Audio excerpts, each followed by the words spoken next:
কোনো ব্যক্তির উপর, কোনো দলের উপর, কোনো গোষ্ঠীর উপর আস্থা নয়, হেফাজতের একমাত্র মালিক কে? এই আস্থা যদি আপনি আর আমি অর্জন করতে পারি, এইটা যদি অর্জন করতে পারি, তবেই আপনার আমার কাঙ্ক্ষিত সফলতা আসবে।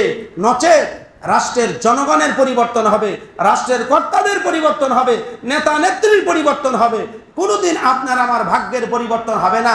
এজন্য পীর সাহেব রহমাতুল্লাহ আলাইহি বারবার এই স্লোগান দিতেন উনি রাজনৈতিক ভাষণে, শুধু নেতা নয়, নীতির পরিবর্তন চায় পীর সাহেব চরমনায়। কারণ নেতার পরিবর্তন হবে, আওয়ামী লীগ যাবে বিএনপি আসবে, বিএনপি যাবে জাতীয় পার্টি আসবে, জাতীয় পার্টি যাবে জামাত আসবে, জামাত যাবে আর এক কোনো দল আসবে, দলের পরিবর্তন হবে। কিন্তু চরিত্রগত পরিবর্তনের কোনো মানুষ যদি না আসে, আমাদের ভাগ্যের পরিবর্তন হবে না। জোরে বলেন ঠিক কিনা? কারণ এক দল যদি এক হাত দেয়, আর এক দল এসে 3 হাত দিবে, তখন কি করবে? এতদিন পর্যন্ত যাদের উপর স্টিম রোলার চালিয়েছে, জুলুম করেছে, আপনি আপনার জুলুমের বিচার চাইতেই পারেন, এটা আপনার সাংবিধানিক অধিকার। সাংবিধানিক অধিকার আপনি নিজের হাতে প্রতিপালন করতে পারেন না। একটা দল বা গোষ্ঠী এতদিন আপনাদের উপর জুলুম করেছে, যদি সত্যি হয় আপনি যদি মাজলুম হয়ে থাকেন, মাজলুমের জন্য এদেশে আইন আদালত আছে না না? আপনি আদালতের দ্বারস্থ হয়ে বিচার প্রার্থী হবেন, কিন্তু নিজের হাতে আইন উঠিয়ে নিয়ে কার বাড়ি ভাঙ্গো, কার পুকুরের মাছ চুরি করো, কার গোয়ালের গরু টেনে আনো, কার ভ্যানিটি ব্যাগ ছিঁড়ে নিয়ে যাও, কার বউ বেটির চেন খুলে নিয়ে আসো, এগুলি কি মুসলমানের চরিত্র না ডাকাতের চরিত্র? তাহলে চোর বিদায় হয়ে কি ডাকাত আমাদের দেশে প্রবেশ করেছে? আমরা কি চোর না ডাকাত? দেখেন কি বলবে হুঁশিয়ার, আমরা কি হব, চোর না ডাকাত হব? কি হব, চোর হব না ডাকাত হব?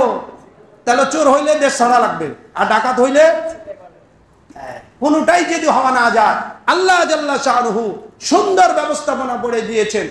ইদা জাআ নাসরুল্লাহি ওয়াল ফাতহ, আল্লাহর চূড়ান্ত সাহায্য যখন আসবে গো পয়গম্বর, এমনিতেই আপনি বিজয়ী হয়ে যাবেন। মক্কা বিজয়ে যেমন কোনো রক্তপাত ঘটাতে হয়নি, আওয়ামী লীগের বিরুদ্ধে বছরের পর বছর আমাদের মিছিল মিটিং আন্দোলনে কোনো কাজ হয় নাই, এমন মাইনকাসিবাত পড়েছে, রক্তপাত ছাড়া অটোমেটিক দেশ ছেড়ে ভেগে বিদায়। জোরে বলেন ঠিক কিনা? মক্কা বিজয়ের দিন কোনো রক্তপাত ঘটাতে হয়নি, আশা দেখেই ভেগে দৌড়। আমরাও বঙ্গভবনে হাঁটা শুরু করছি, তার আগেই দেশ ছেড়ে দৌড়। একেবারে সুবহু কোরআন হাদিসের সাথে কি সুন্দর মিল আছে না? আমাদের কি যায় মারামারি করতে হয়েছে? কিচ্ছু করতে হয়। সুতরাং বিজয় চূড়ান্ত আল্লাহর সাহায্য আসার পরেই হয়। আল্লাহর সাহায্য যতক্ষণ না আসে ততক্ষণ পর্যন্ত মানুষ চেষ্টা করেও বিজয় অর্জন করতে পারবে না। সুতরাং বিজয় যেহেতু দিয়েছেন কে? হ্যাঁ, ছাত্রদের অবদান রয়েছে, আমরা এটাকে অস্বীকার করি না। অস্বীকার যদি করতাম, বাপের কাছে কি নাতিরে দাঁড় করায় দিয়ে অন্তর্বর্তীকালীন সরকারের সদস্য দুইটার তাদেরকে বানানো হতো? আমরা তো তাদের অবদান অস্বীকার করছি না, কিন্তু এটা বলতে চাই আল্লাহ জাল্লা শাআনহু মুসলমানদেরকে তাদের বিজয় উদযাপনের সিস্টেম শিখিয়ে দিয়েছে। আল্লাহ জাল্লা শাআনহু নিজেই বলছেন, ফাসাব্বিহ বিহামদি রাব্বিক, আপনি আপনার রবের তাসবিহ পাঠ করবেন, শুকরিয়া আদায় করবেন, আর কি করবেন? ওয়াস্তাগফির। যুদ্ধকালীন সময়ে এক জাতি আর এক জাতির উপর অনেক সময় বেখেয়ালে জুলুম হয়েই যায়। এক জায়গায় 1 থাপ্পড় দিলে হতো, 10 থাপ্পড় দিয়ে ফেলেছেন। একটু চোখ রাঙিয়ে কথা বললেই হতো, সেখানে আপনি বক্সিং মেরেছেন। এই যে ভুল বুঝাবুঝি হয়েছে, এই যে মার কাট কাট অবস্থা হয়েছে, আল্লাহ বলেন সবার পক্ষ থেকে এখন তুমি ইস্তেগফার করো, ইন্নাহু কানা তাওয়াবা। যদি তোমরা ইস্তেগফার সম্মিলিতভাবে করো, ক্ষমা করার জন্য রেডি আছেন কে? কে রেডি আছেন? সুতরাং সাবধান। ইউনূস আলাইহিস সালাতু ওয়াসসালাম শেষ কথা যেটা বললেন, দেখো যদি তোমরা হেদায়েতের পথে ফিরে না আসো, 3 দিনের মধ্যে আল্লাহর গজব আসবে তোমাদের উপর। কিন্তু আশ্চর্যের কথা হলো, একদিন চলে গেল, জাতির লোকজন এসে বলে, কই গো নবী ইউনূস, কই তোমার গজব, কই তোমার খোদা?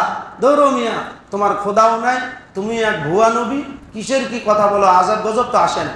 দ্বিতীয় দিন ফুরিয়ে গেল, আযাব আসে না। তৃতীয় দিন সকাল শেষ হয়ে যেতেছে, ইউনূস আলাইহিস সালাতু ওয়াসসালাম টেনশনে বললেন, কিরে গজব আসছে না কেন? আমি তো জাতিকে বলে ফেললাম। এখন কিংকর্তব্য বিমূঢ় হয়ে সন্ধ্যার আগে বিকাল নাগাদ উনি নিজ এলাকায় নাইনুয়ার ছেড়ে চলে যাওয়ার সিদ্ধান্ত নিলেন। না না না, এদের কাছে থাকা যাবে না, এরা যে উৎপাত শুরু করছে আল্লাহ ভালো জানে। এখন বুঝে থাকলে বলুন, আমরা আল্লাহর দরবারে বলেছি, আল্লাহ গজব দিয়ে তুমি এদেরকে ধ্বংস করে দাও। আল্লাহ যদি সেই দোয়াটা 10 দিন পরে কবুল করে, কারো কিছু করার আছে? সুতরাং নবীদের তার আল্লাহর উপর কোনো ক্ষমতা নেই, দায়িত্ব হলো দোয়া করা। কবুল করবেন না করবেন এই দায়িত্ব কার?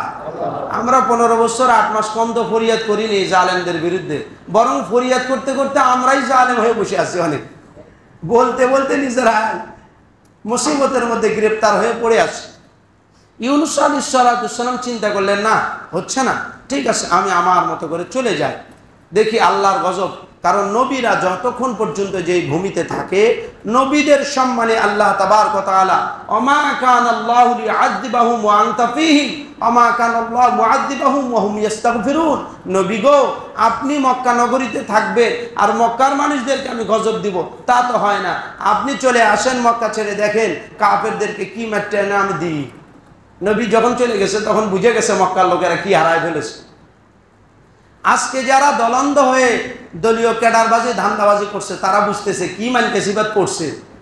দলের ক্যাডারগিরি আর ফিডারগিরি সিডারগিরি তো দূরে থাক, আজকে তাদের পরিচয় দিয়ে ইন্দুর তো মাঝে মাঝে আহার করার জন্য গর্ত থেকে বের হয়।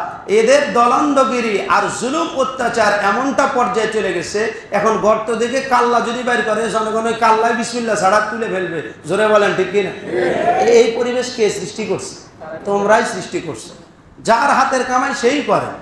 ওই যে গ্রাম্য ভাষায় কথা আছে, গর্ত যে খোঁড়ে গর্ত সেই পড়ে। আমরা কিছু করিনি, আমরা যদি করতাম তোমাদের চটিমটি কখন আউট করে দিতাম। আমরা কিছু করিনি, তাই তোমাদের যে দুরবস্থা। যদি করতাম তা আল্লাহ ভালো জানে তোমাদের শেষ ঠিকানা কোথায় গিয়ে দাঁড়াতো। এই জন্য আল্লাহর মার দুনিয়ার বার।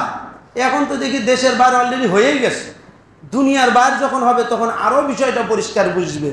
নবী ইউনূস আলাইহিস সালাম চিন্তা করলেন এদের সাথে আর থাকা যাবে না, চলে যা। উনি চললেন, ওনার যে অঞ্চল নাইনওয়ার অঞ্চল, চতুর্পাশে নদী ছিল। এই নদীর উপকূলীয় জায়গায় উনি তাওহীদের কাজ করতেন। এলাকার সীমানা যখন পেরিয়ে যাবেন, স্বভাবতই এখন মহাসমুদ্রের কুল ওনাকে তীর অতিক্রম করতেই হবে। আসলেন, বিশাল ভারবাহী এক নৌকায় উঠে বসলেন, যে কথা আল্লাহ তাবারক ওয়া তাআলা নিজেই বলেছেন, বিসমিল্লাহির রহমানির রহিম ওয়া ইন্না ইউনুসা লামিনাল মুরসালিন ইদ আবাকা ইলাল ফুলকিল মাশহুন। ও পয়গম্বর, স্মরণ করেন আপনি যেমন নবী, আপনার আগে একজন নবী ছিল যার নাম ছিল হযরত ইউনূস। তিনি আল্লাহ তাআলার এত বড় বিশ্বস্ত নবী ছিলেন, উম্মতকে তাওহীদের কথা বারবার শোনালেন, কিন্তু উম্মত বোঝে না। অবশেষে নিজের এলাকা ছেড়ে যখন সমুদ্র পাড়ি দেওয়ার জন্য বিশাল আকারের একটা যানবাহন নৌকাতে চড়ে বসলে, আমি রব্বুল আলামিন নৌকার মাঝখানে আমার কুদরতের খেলা আরম্ভ করলাম। আল্লাহু আকবার। আল্লাহ বলেন, ইদ আবাকা ইলাল ফুলকিল মাশহুন। বিশাল ভারী নৌজাহানে যখন উনি আরোহণ করলে, নৌকা মাঝখানে এসে ভালো জায়গায় গভীর জল, যেখানে সাধারণত চর অঞ্চলে জাহাজ অনেক সময় বেঁধে যায়, যারা লঞ্চ ঘাটে চলাফেরা করছেন তারা দেখছে নদীর কোনো কোনো জায়গায় আস্তর বেশি হয়ে যায়, বালুর আস্তর পড়লে এখানে আর চলা যায় না। যেমন মাঝে মাঝে আমরা আগে দেখেছি ড্রেজিং করতে হয়েছে নদী। এখন তো দেশে নদীগুলির অবস্থা 12-14 হয়ে গেছে। পদ্মা নদী খননের হাজার হাজার কোটি টাকা শুধু বাজেট করার গল্পই শুনলাম। পদ্মা নদী খুঁড়ে আরো পৌরসভা ড্রেন বানাইছে, সাইডের মাটিগুলি যা করছিল মানুষজনের পাশের বাসা বাড়ি যাদের ছিল তাদের পাড় বান্ধা হয়েছে। আবার বৃষ্টিতে আল্লাহর রাস্তায় যেখানে জিনিস সেখানে গিয়ে পড়ে গেছে। মানে যেই সে রাষ্ট্র সেই সে সমাজ, ওই সে ছিল প্রতিনিধিরা।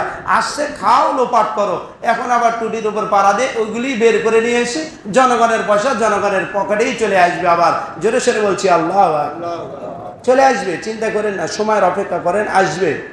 যারা যা করেছে সব বমি করে বের করতেই হবে ইনশাআল্লাহ।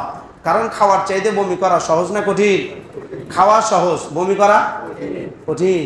নিজ দিয়ে বাইরে হলে তো তাও ভালো হতো, বমি করা হবে এদেরকে, নিজ দিয়ে বাইরে হওয়ার সুযোগ দেওয়া হবে না ইনশাআল্লাহ। যেই দিক দিয়ে গিলছে ওই দিক দিয়েই বের করা হবে, চাম্বা দৌড়ের মতো। নবী ইউনূস আলাইহিস সালাম এই নৌকার ওপর, নৌকার মাঝি বড় চালাক চতুর মানুষ, বলে দেখো আমার এই নৌকা এখানে আটকে যাওয়ার কোনো কারণ নেই। তাফসীরে ইবনে কাসিরের মধ্যে রয়েছে লম্বা ঘটনা, আমার এই নৌকা এখানে বাঁধার কোনো কারণ নেই, কিন্তু আমার দৃঢ় বিশ্বাস এখানে কোনো গোলাম থাকতে পারে যে তার মালিকের সাথে প্রতারণা করে আমাদের সঙ্গে উঠেছে। ইউনূস আলাইহিস সালাম চতুর্দিকে তাকিয়ে দেখলেন কেউ যখন দাঁড়ান না, উনি বললেন, হ্যাঁ আমি সেই অবাধ্য গোলাম, আমাকে তোমরা নদীতে ফেলে দাও, আমাকে ফেলে দিলেই মামলা চুকে যাবে। সমস্ত মানুষ নবী ইউনূস আলাইহিস সালামের চেহারার ডানে বামে তাকালেন, ইউনুস আলাইহিস সালাতু সালামের এত সুন্দর চেহারা, নবীদের মাসুম চেহারা, উজ্জ্বল আল্লাহর দেওয়া নূরের দিকে তাকিয়ে সমস্ত মানুষ বলল, না না, আপনার মতো মানুষ এই অপরাধ করতেই পারে না। জোরে বলি না সুবহানাল্লাহ। অপরাধীর চেহারা দেখলেই বোঝা যায় যে অপরাধী কে আর ভালো মানুষ কে। এই জন্য নবীর চেহারা দেখে তখন যারা এটা বললো, লম্বা ঘটনা গত বছর আপনাদেরকে শুনিয়েছিলাম। ইউনুস আলাইহিস সালাতু সালাম বলেন, দেখো আমি অপরাধী, আমাকেই ফেলে দাও। বলে, না না, থামো, আমরা লটারি করি। লটারির মধ্যে প্রথমবার ওনার নাম আসছে, জনগণ বলে না, লটারি ভুল হয়েছে। আবার দ্বিতীয়বার করা হলো, ওনার নাম উঠছে। তৃতীয়বার যখন দেখছে ওনারই নাম উঠছে, জনগণ বলে, না না, আমাদের লটারি ভুল দেখাচ্ছে, সিগন্যাল ভুল হয়েছে, ইনি এত বড় অপরাধী হতে পারেন না। অগত্যা ইউনুস আলাইহিস সালাতু সালাম চিন্তা করলেন, না না, এরা আমাকে ফেলে দিতে পারবে না, আমার এই সুন্দর চেহারা দেখে এরা বিমোহিত। অগত্যা নিজেই ইউনুস আলাইহিস সালাতু সালাম মহাসমুদ্রে ঝাঁপিয়ে পড়লেন, যে কথাকে কোরআন রেকর্ড করেছে, ফাসাহামা ফাকানা মিনাল মুদহাদিন ফালতাকামাহুল হুত ওয়া হুয়া মুলিম। আল্লাহ জাল্লা শাআনহু বলেন, স্মরণ করুন গো নবী, যখন তিনি পালিয়ে নৌকায় আরোহণ করলেন, নৌকা মাঝপথে যখন আটকিয়ে যায়, লটারি করা হলো, লটারিতেও তিনি পরাজিত হলেন। এরপর লটারিতে পরাজিত হওয়ার কারণে আমার পয়গম্বর ইউনুস নিজেই নৌকা থেকে সমুদ্রে যখন ঝাঁপিয়ে পড়লেন, আমি রব্বুল আলামিন বিশাল আকারের একটা মাছকে আমার নবীকে হেফাজতের জন্য গিলে ফেলতে বললাম। জোরে সোরে বলি সুবহানাল্লাহ। এই জন্য ভাইয়ের আমার, বাপজানের আমার, নবী ইউনুস আলাইহিস সালাতু সালাম আগে ছিলেন মুক্ত বাতাসে, এখন মাছের পেটে, জেলখানার মধ্যে। অনেক সময় মানুষ রাস্তার ফকির থাকে, জেল খেটে আসার পর জিরো থেকে হিরো বানিয়ে দেন কে? 2 দিন আগে ছাত্র রাজনীতির এই ধারক বাহক এরা ছিলেন না। ছাত্র আজকে কোটা সংস্কার করতে গিয়ে যেই সমস্ত ছাত্ররা রাস্তার মধ্যে নেমেছে, মারধর খেয়েছে, কই আমাদের হাউন কাকা, ফাউন কাকা যাদেরকে মারধর করলেন, তাদের ঠিকানা কোথায়? আজকে দেখেন, আপনারা গতকাল রাত্রিতে দেখেছেন, অন্তর্বর্তীকালীন সরকারেও এত গুরু দায়িত্বপূর্ণ জায়গায় যাদের নাতির বয়সে হয়নি, তারা আজকে বড় বড় এমপি মন্ত্রীকে টপকিয়ে একেবারে ক্ষমতার মূল জায়গায় তুলে নিয়ে গেছেন কে? জিরোকে হিরো বানান কে? আর হিরোকে কাপড় ছাড়া দেশ থেকে ভাগান কে? এখন আল্লাহ গানকে। আল্লাহ এটা করেনি তো, আপনারা করছেন। যদি আল্লাহ করতো তাহলে তো চরিত্র ভালো হতো। যেই দিন এই কাম হয়েছে ওই দিন মানুষ আসরের নামাজ বেশি মিস করছে, জোহরের নামাজ তো পড়েইনি। আল্লাহ যদি করতে ইয়াকিন যদি থাকতো আপনার আমার, ওই দিন মসজিদে মুসল্লি ধরার জায়গা হওয়া উচিত ছিল না, মসজিদ ভর্তি মুসল্লি হওয়া উচিত ছিল। যাক, আল্লাহ পাক একটা জুলুম থেকে বাঁচিয়েছে। আর আপনি আমি কত বড় জালেম, ওই জুলুম থেকে বাঁচার পর আনন্দ মিছিলের নামে জনগণের সম্পদ ক্ষয়ক্ষতি করে রাস্তার সাথে ঘুরে ফেরে নারী আর পুরুষের একাকার হয়ে সমস্ত পুরুষেরাই যেন, সমস্ত নারীরাই যেন জিনার মতো পর্দা লঙ্ঘনের গুনাহ করেছি কম বেশি সবাই। জোরে বলেন ঠিক কিনা? এইটার নাম আল্লাহর রহমত, এটা আল্লাহর গজব। সুতরাং ইসলাম এত পাগল ধর্ম নয় আপনাকে অতি উৎসাহী হওয়ার রাস্তা দেখাবে। এই জন্য বোঝা যায় যার কথা সামনে আসবে। ইউনুস আলাইহিস সালাতু সালামকে মাছে গিলে ফেললেন। ইউনুস আলাইহিস সালাতু সালামের কবরে আপনাদেরকে গত বছর শুনিয়েছিলাম, আমাদের এক ওস্তাদ গিয়েছিলেন, মাত্র 140 হাত। ওনার কবর কত হতো? 140 হাত। এই 140 হাত মানুষটা লম্বা। মাছ যখন ওনাকে গিলে ফেলেছেন, উনি মনে করেছেন আমি তো মরে গেছি। মরে যাওয়ার পর উনি চোখ মুখ বন্ধ আছে, তাফসীরে ইবনে কাসিরের মধ্যে রয়েছে, প্রথমে ওনার পায়ের আঙ্গুল নড়তেছে, উনি আবার নিজে দেখতেছে, ওমা হাতও নড়ে, কিরে আমি মরিনি। এই যে না হাত এবং পা নড়ার দৃশ্য দেখে উনি নিজের উপর কৌতূহল হয়ে গেলেন। কৌতূহল হয়ে চিন্তা করলেন, আমি তো মরিনি রে, আমি তো মনে করছিলাম মরে গেছি। নিজে বসলেন, বসে চিন্তা করলেন, না বাবা, মহা মুসিবতে কোন জঙ্গলের মধ্যে আমি কই পড়ছি, ঝাঁপ দিছিলাম পানি, এখন তো পানিও দেখা যায় না, চতুর্পাশে বঙ্গবন্ধু টানেল দেখা যায়, এটা মাছ পেটের মধ্যে কি এইটা? তো ঠিক আছে, দাঁড়ানোর দরকার নাই, বসে বসে আল্লাহর দরবারে সেজদায় চলে যায়। ইউনুস আলাইহিস সালাতু সালাম মাছের পেটেই সেজদা দিলেন। জোরে সোরে বলছি সুবহানাল্লাহ। তাহলে শুকরিয়া স্বরূপ প্রথম কাজ মুসলমানের কি হওয়া উচিত?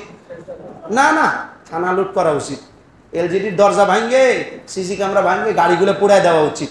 কি মিশাই ভুয়া কথা কন, সেজদা দেওয়া উচিত। সেজদা দিছিলাম আমরা?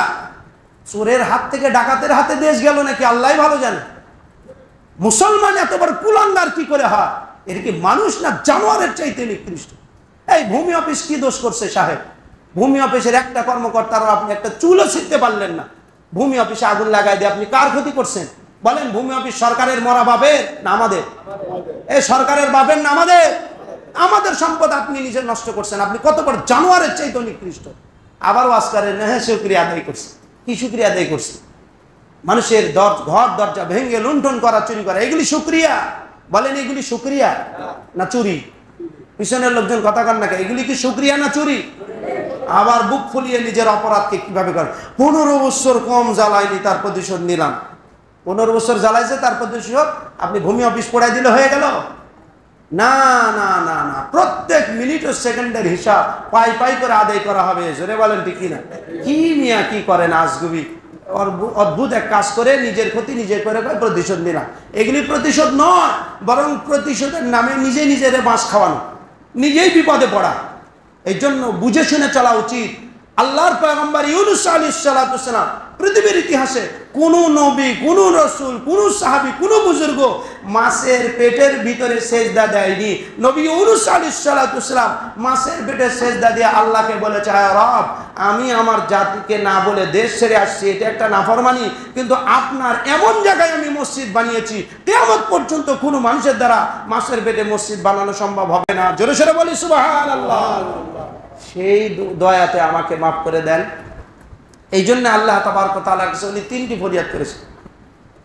1 নম্বর বলেছেন, ফানাদা ফিদ দুলুমাতি আল্লা ইলাহা ইল্লা আনতা সুবহানাক ইন্নী কুনতু মিনাজ জালিমিন ফাস্তাজাবনা লাহু ওয়া নাজ্জায়নাহু মিনাল গাম ওয়া কাযালিকা নুনজিল মুমিনিন। বলেছেন আল্লাহ ইলাহা, আমি সাক্ষ্য দিতেছি আল্লাহ ছাড়া কোনো মাবুদ আর পবিত্র একমাত্র কে? ইল্লা আনতা সুবহানাক, আপনি মহাপবিত্র মাওলা। আমি আমার দেশ ছেড়ে চলে যাওয়াটা এটা আমার ভুল ছিল, সিদ্ধান্ত। এটা আমার চলে যাওয়া ঠিক হয়নি, চলে যাওয়া ঠিক হয়নি গো মালিক। আপনি সঠিক, আমি বেঠিক, সুতরাং আমার একটু মাফ করেন না। মুজাহিদ রাহমাতুল্লাহ আলাইহি বলেন, আল্লাহর পয়গম্বর ইউনূস আলাইহিস সালাতু ওয়াস সালাম মাছের পেটে সেজদা দিয়েছেন। 2 নম্বর আল্লাহর বড়ত্বের প্রকাশ করেছেন। 3 নম্বর তাসবিহ পাঠ করেছেন। এই 3 গুণের বরকতে আল্লাহ তাবারক ওয়া তাআলা মাছকে বললেন, আমার পয়গম্বর ইউনূসকে নিয়ে তুমি ঘোরাফেরা করবে, খাবে দাবে চলবে সবকিছু, কিন্তু নবীকে হজম করবে না। জোরে সোরে বলি সুবহানাল্লাহ। এই জন্য খুব গুরুত্বের সাথে মনে রাখা চায়, ইউনূস আলাইহিস সালাতু ওয়াস সালাম মাছের পেটে লম্বা সময় দোয়া করলেন, আল্লাহ তাবারক ওয়া তাআলা সমুদ্রের কিনারে ওনাকে উদ্গীরণের ব্যবস্থা করে দিন। উনি সমুদ্রের তীরে চলে আসেন। এই দিকে ওই যে ইউনূস আলাইহিস সালাতু ওয়াস সালাম চলে যাওয়ার সময় জাতিকে কি বলেছিলেন? 3 দিনের মধ্যে আল্লাহর গজব আসবে। ইউনূস আলাইহিস সালাতু ওয়াস সালাম যখন চলে গিয়েছেন নিজের রাজ্যের সীমানা ছেড়ে, আসমান থেকে এমন ভয়ঙ্কর মেঘমালা এসেছে, যে মেঘমালা আসার দৃশ্য দেখেই ইউনূস আলাইহিস সালাতু ওয়াস সালামের কওমের মুরব্বী যারা, তারা বুঝে ফেললেন এটা স্বাভাবিক কোনো বৃষ্টির মেঘ নয়, এটা আল্লাহর গজবের মেঘ। জোরে সোরে বলছি না আউযু বিল্লাহি।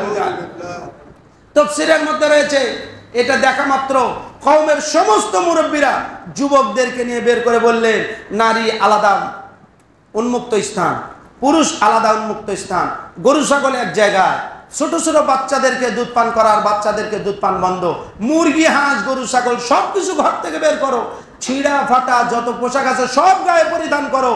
করে ইউনূস আলাইহিস সালাতু ওয়াস সালাম সমুদ্রের কিনারার যেই জায়গায় আছে, ওরা তো আর জানে না নবী কোথায়, ওখান থেকে 24 হাত, অন্য রেওয়াত আছে 40 হাত অথবা কিছু দূরে এমন চিৎকার করে কান্না আরম্ভ করলেন, আসমানের মালিক আসমানের যেই মেঘমালা এনেছিলেন গজব দেওয়ার জন্য, ওই মেঘমালার ভিতর থেকে রহমতের ফয়সালা নাজিল করলেন। জোরে সোরে বলি সুবহানাল্লাহ।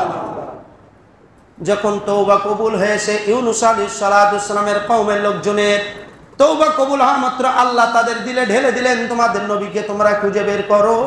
কওমের সমস্ত মানুষ পঙ্গপালের মতো সমুদ্রের কিনারা দিয়ে দৌড়াচ্ছে, দৌড়াইতে দৌড়াইতে এসে দেখে আল্লাহর পয়গম্বর কদু গাছের ছায়ার নিচে আশ্রয় নিয়ে চুপচাপ বসে আল্লাহর তাসবিহ পাঠ করতেছে। সুবহানাল্লাহ। দৌড়ে এসে 1 লক্ষাধিক মানুষ নবী ইউনূস আলাইহিস সালাতু ওয়াস সালামের হাত পা জড়িয়ে ধরে বলে, ওগো পয়গম্বর, ভুল হয়ে গেছে, আপনারে ছেড়ে যে কি সর্বনাশ করছি, এখন বুঝতে পেরেছি, আল্লাহ রাস্তা আমাদেরকে মাফ করে দেয়, নিজ এলাকায় ফিরে চলে। নেত্রী যতদিন দেশে ছিল, এক একটা আওয়ামী লীগের যাদের নতুন জ্বালানো মরদ, এত উৎপাত, এক ব্রিটিশল দেশ থেকে চলে গেছে, আর সবগুলি মানকে সিফাত পড়ে গেছে। জোরে বলেন ঠিক কিনা? ধরে নিয়ে আস বাঁচার জন্য। আন বাবা ধরে নিয়ে আয়, নিজের জান নিজে বাঁচা। এই জন্য যতক্ষণ পর্যন্ত বাবা পরিবারে বেঁচে থাকে সন্তান বোঝে না মাইনকাশি বা কি জিনিস। যখন নিজের ঘাড়ে পড়ে জোয়ান তখন বোঝে বাবা তার জীবনের জন্য কত বড় উপকারী ছিল। এই জন্য ভাইয়েরা আমার, বাপজানেরা আমার, আজকের এই দিনে এই ওয়াজ করার উদ্দেশ্য হলো নবী ইউনূস আলাইহিস সালাতু সালামকে আল্লাহ তাআলা তার দলবলকে হেফাজত করেছেন। একজন নবীর হাত ধরে আমাদেরকে আল্লাহ হেফাজত করবেন, কার হাত ধরে জানি না, তবে আমাদের কিন্তু একটা ডক্টর ইউনূস এসে হাজির। কি আপনারা সব ঘুমাই গেলেন? আল্লাহ ভালো জানে তার হাত দিয়ে আমরা যে আরো নতুন বিপদে পড়বো না উদ্ধার হবো, এটা জানেন কে? ভবিষ্যৎ জানতা কে? এই জন্য কোন ব্যক্তির উপর, কোন দলের উপর, কোন গোষ্ঠীর উপর আস্থা নয়, হেফাজতের একমাত্র মালিক কে? এই আস্থা যদি আপনি আর আমি অর্জন করতে পারি, এইটা যদি অর্জন করতে পারি, তবেই আপনার আমার কাঙ্ক্ষিত সফলতা আসবে। নচেত রাষ্ট্রের জনগণের পরিবর্তন হবে, রাষ্ট্রের কর্তাদের পরিবর্তন হবে, নেতা নেত্রীর পরিবর্তন হবে, কোনোদিন আপনার আমার ভাগ্যের পরিবর্তন হবে না। এজন্য পীর সাহেব রাহমাতুল্লাহ আলাইহি বারবার এই স্লোগান দিতেন উনি রাজনৈতিক ভাষণে, শুধু নেতা নয় নীতির পরিবর্তন চায় পীর সাহেব চরমনায়। কারণ নেতার পরিবর্তন হবে, আওয়ামী লীগ যাবে বিএনপি আসবে, বিএনপি যাবে জাতীয় পার্টি আসবে, জাতীয় পার্টি যাবে জামাত আসবে, জামাত যাবে আর এক কোনো দল আসবে। দলের পরিবর্তন হবে কিন্তু চরিত্রগত পরিবর্তনের কোনো মানুষ যদি না আসে আমাদের ভাগ্যের পরিবর্তন হবে না। জোরে বলেন ঠিক কিনা? কারণ এক দল যদি এক হাত দেয় আর এক দল এসে 3 হাত দিবে, তখন কি করবে? যার প্রমাণ রাজনৈতিকভাবে এখনো প্রতিষ্ঠা লাভ করেনি। সুস্কা চোর, ডাকাত, বাটপার এমন বেরিয়ে গেছে। কালকা সন্ধ্যা 6টা নাগাদ থানা মোড়ে একবার ওপেনে ছিনতাই হয়েছে, এই গত রাত্রের ঘটনা আমাদের এই ধন্দার ব্রিজের কাছে। যেই দিন শোক মিছিল, আনন্দ মিছিল, খুশি মিছিল না দুঃখের মিছিল, যা করছেন করছেন, কারণ এক এক দলের কাছে তো এটা এক এক রকম, কারোর জন্য সুখের সংবাদ, কারোর জন্য দুঃসংবাদ। এই জন্য ওই মিছিলকে কি বলবো আমি আমার ভাষা জানাই। যার জন্য শোক তে শোক, যার জন্য সুখ তে সে সুখ। যে যেটা করছে এইখানে দাঁড়িয়ে প্রকাশ্যে ছিনতাই করতেছে, প্রকাশ্যে রাহাজানি করছে মানুষ। এই যদি হয় অবস্থা, শুনে রাখেন মুসলমানেরা, রাসূলুল্লাহ সাল্লাল্লাহু আলাইহি সাল্লাম মক্কা বিজয়ের দিন মক্কায় প্রবেশ করেছেন। মক্কার হাতিমের মধ্যে প্রবেশ করলেন, কাবার গেটের কাছে গিয়ে দেখেন আহারে সর্বনাশ, 360টি মূর্তি দ্বারা মক্কার কাবার পেট ভর্তি। আল্লাহর হাবিব আলাইহিস সালাতু ওয়াসসালামের হাতে বরকতের যে লাঠি ছিল, এই আয়াতে কারিমা বারবার পড়ছিলেন, ওয়াকুল জাআল হক ওয়া যাহাকাল বাতিল ইন্নাল বাতিলা কানা যাহুকা। মূর্তির বুক বরাবর এক একটা করে আঘাত করছিলেন আর এক একটা মূর্তি ভেঙে ভেঙে পড়ছিল। জোরে সোরে বলছি সুবহানাল্লাহ। মূর্তি অপসারণ করেছেন আপনারাও। আমরা বঙ্গবন্ধুর প্রতি শতভাগ শ্রদ্ধা এখনো রাখি, কারণ এদেশের স্বাধীনতার প্রতি তার যে অবদান রয়েছে এটা জাতি ভুলবে না। যারা গাদ্দার তারা ভুলে যেতে পারে। এই জন্য আজকে যারা বঙ্গবন্ধুর মূর্তি অপসারণ করার কারণে খুশি হয়েছে, আপনাদের সাথে আমরাও খুশি, তবে পরিবেশটা এরকম নয়। কারণ মূর্তি আমরা স্থাপন করতেও বলিনি, আবার মূর্তি অপসারণের সিস্টেমও এটা নয়। ইসলাম কিভাবে করতে বলেছে তার সুন্দর সিস্টেম রয়েছে। কি বলেছেন ইসলাম? রাসূলুল্লাহ সাল্লাল্লাহু আলাইহি সাল্লামের চাচা মুহাবির হামজা রাদিয়াল্লাহু তাআলা আনহু বুকের ভিতর থেকে কলিজা বের করেছে, কলিজা চিবিয়ে চিবিয়ে উগলে আবার বের করেছে, কান, নাক, চোখ, মুখ, এমনকি কিতাবের মধ্যে পুরুষ অঙ্গের কথাও রয়েছে, এগুলি কেটে ফেটে এমন বিশ্রী অবস্থা করে হিন্দা যে আবু সুফিয়ানের পত্নী এত বড় অপরাধ করেছে। আল্লাহর হাবিব আলাইহিস সালাতু ওয়াসসালাম বলেছেন, লা তাতরিবা আলাইকুমুল ইয়াউম, আজকের দিন আমি এত বড় বড় অপরাধীদেরকেও, আমার চাচার হত্যাকারীদেরকেও আমি সাধারণ ক্ষমা ঘোষণা করলাম। জোরে সোরে বলছি আল্লাহু আকবার।